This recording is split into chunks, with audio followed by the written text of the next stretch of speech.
Alright, magandang gabi po sa inyong lahat mga kababayan. Batang Maynila to. It's ilang oras na lang sasalubungin na natin ang bagong taon. Kaya ngayon pa lang ay binabati ko na lahat mga kababayan ng subscribers natin sa Batang Maynila to It's YouTube channel. Maging dun sa Batang Maynila to It's Facebook page, binabati ko po kayong lahat ng manigong bagong taon. Naway magkaroon tayo ng masaganang 2024. Sana po lahat tayo maliban lang dito sa mga troll. Maliban lang sa mga troll na ito, magbabagong taon na, ayaw pa rin magbago. Bagong taon na pero wala, ano pa rin, puro galit at puot ang kanilang nasa puso. Ito mga kababayan, kanina lang ay nag-message sa atin itong kaibigan natin si Models of Manila, si Mark Gamboa. At nakikiusap sa atin na i-share ko na ang kanyang Facebook page na Models of Manila TV ay nawawala mga kababayan. Di natin alam kung ano nangyari, pero kapag sinearch mo ang Models of Manila TV ay wala pong lumalabas. So ngayon ang ginagamit niya ay Models of Manila FM.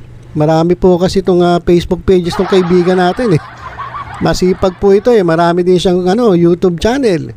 Kaya naman ito lang ang problema, nawala itong Facebook page ni Models of Manila TV. Hindi natin alam kung ano nangyari, pero malamang nagka-problema lang ito. Kasi nung tinanong ko siya bakit ano nangyari, sabi niya baka raw na mass report. Pero hindi ako naniniwala sa mass report Kasi diba kapag mass report kailangan milyon-milyon ang magre-report. Yung nagpapanggap na siya raw nag-report 1,000 lang followers walang kumbaga hindi pakikinggan ng Facebook kasi ilang piraso lang yung followers, tapos sinasabi nila sila daw ang nagpa-take down. So itong mga nananaginip, yung mga niloloko nila mga sarili nila, feeling sila daw yung nagpa-take down. Kalokohan ninyo. So malamang nagka-problema lang itong Facebook page ni Models of Manila TV. Ganun naman ang nangyayari. Diba? Kay Rendon Labador nga Kay Rendon Labador pwede pa kasi milyon-milyon na followers ni Rendon na talagang pwede siyang pag-inita nung talagang kapag pinatakbo ang kumbaga ginastusan. Pwedeng ipa-take down. Pero tingnan nyo, nabalik naman diba? Nabalik itong kay Rendon Labador. Ito si Models of Manila, hindi naman ito kinakalaban yung mga bigating tao Wala naman ito masyadong kinakalaban. At pinagtatanggol lang nito ang TVJ. So imposible na merong mag-mass report. Kasi sino makakaaway nito? Si Kapuso Alliance. Wala namang kakwenta-kwenta. Sino pa? Si Procnoy. Si Boring sino yun? Isang boring na Facebook page. Tapos itong Solid Kapuso Forever. Ayan lang naman ang mga kaaway niya Hindi ko alam kung bakit pinag-iinitan siya. So malamang nagka-problema lang yan. At ngayon balita ko naman ay nakausap niya na itong Facebook. At mukhang maibabalik naman na ang kanyang Facebook page. Kaya antay-antay lang kapatid. At dito kay Mark Gamboa, antay-antay lang. Hindi naman talaga mawawala yan. Saka hindi yan na mass report. Kalokohan niya. Walang kakayanan yung mga Facebook pages na yan na halos 1,000 lang followers magmamass report. Ano yan, patawa? So lang yan, nagka-problema lang yan. At maganda naman verified ka na. So abang-abang lang. Kaya dun sa mga sumusunod taga-subaybay ni Models of Manila, dun muna kayo sumabaybay sa kanya sa Models of Manila FM. Marami pa yan may Models of Manila, ano ba yun?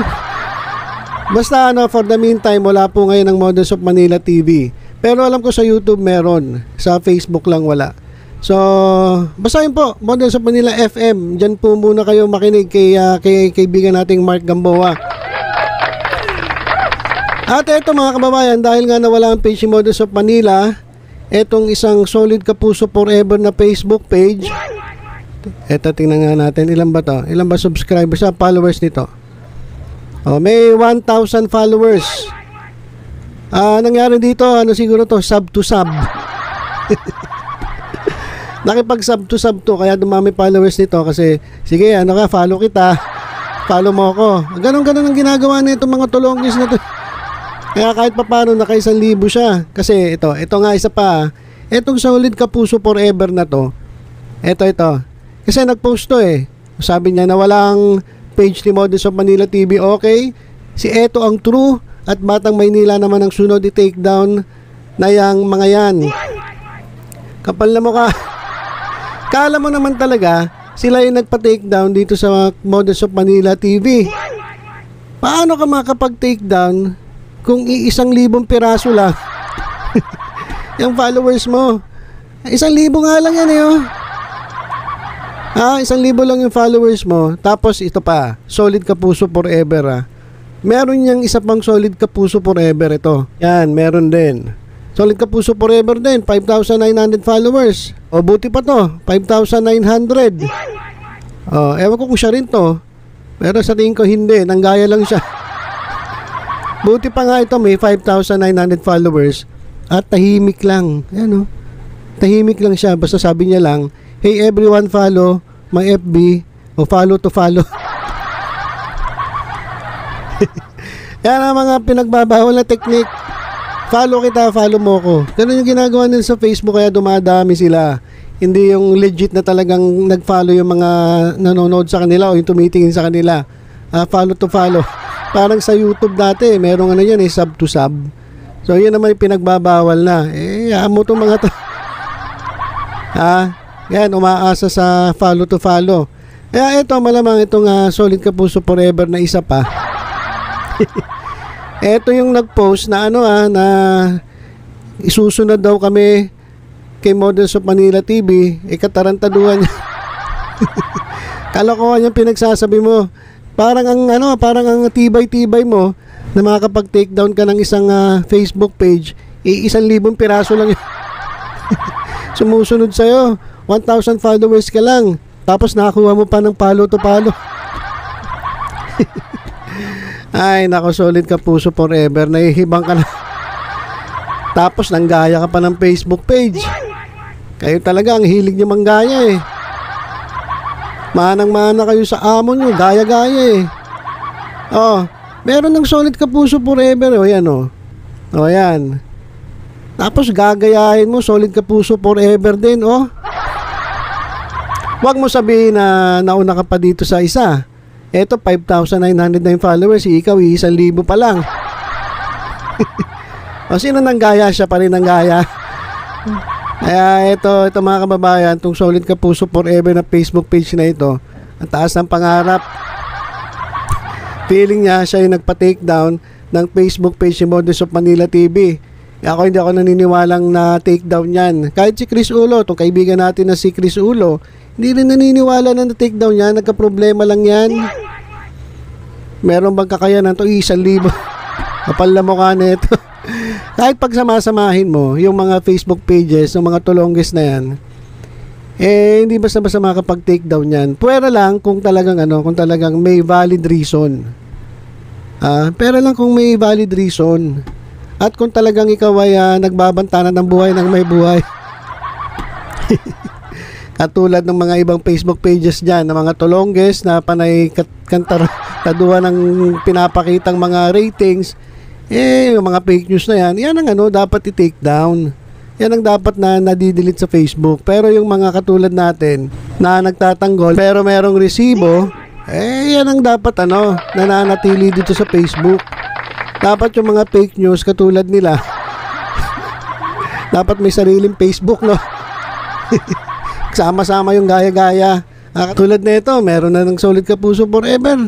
Gagawa ka pa uli ng sarili mo. Ikaw ang dapat ma-report kasi nanggagaya ka ng Facebook page. Gumawa ka ng sarili mong pangalan. Nakakaya naman kayo.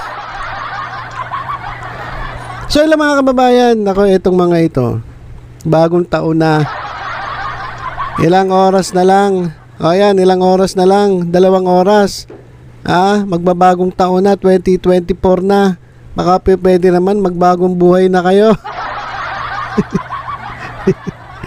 Ay nako, so ilang mga kababayan na na-share ko lang sa inyo na meron kasi mga tulongges na magbabagong taon na, puro pangwawalang hiya pa rin ang nasa isip. Pero nyo susunod daw kami para namang meron siyang kakayanan na magpa-take down. Di ba? So, nako, yun lang mga kababayan. Ito po, huli ko na pong video ito sa ngayong taong 2023. Una sa lahat, gusto ko lang magpasalamat sa lahat po ng subscribers ng Batang Maynila to It's sa YouTube at sa Facebook. Maraming salamat po sa inyo.